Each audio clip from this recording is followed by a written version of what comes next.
नमस्कार दोस्तों, स्वागत है आप सभी का। आज हम जानते हैं महर्षि वाल्मीकि जी के बारे में।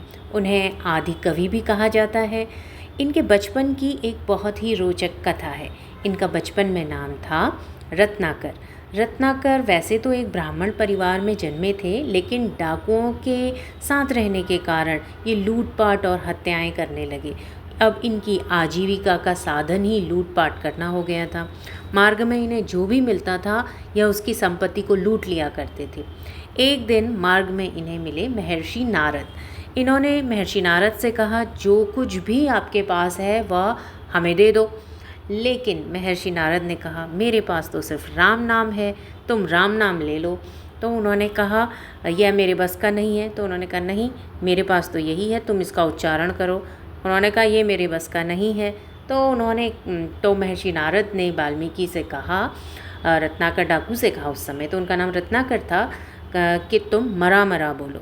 तो मरा मरा बोलते रहने के कारण उच्चारण इनका राम राम में बदल गया।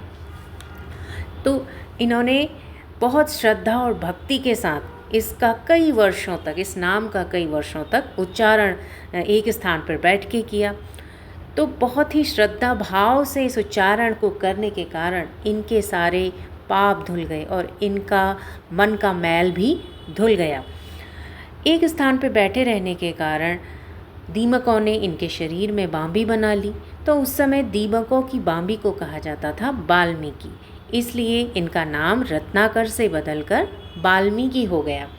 और उसके बाद इन्होंने बहुत बड़े महाकाव्य रामायण की रचना करी, जिसमें इन्होंने जिंदगी के विभिन्न पहलुओं को देखते हुए, समझते हुए रामायण के विभिन्न चरित्रों का निर्माण किया और उनका सजीव चित्रण प्रस्तुत करने में वह समर्थ हुए और एक बहुत बड़ा महाकाव्य हमें मिला। हम आभारी हैं महर्षि वाल्मीकि जी के। इसी श्रृंखला में हम विभिन्न महर्षियों, आचार्यों के बारे में नई नई रोचक घटनाएं, उनके बारे में उनका जीवन परिचय, उनके किए हुए कुछ अमूल्य उनके कामों को हम लाते रहेंगे। धन्यवाद। शेयर करिए, सब्सक्राइब करिए।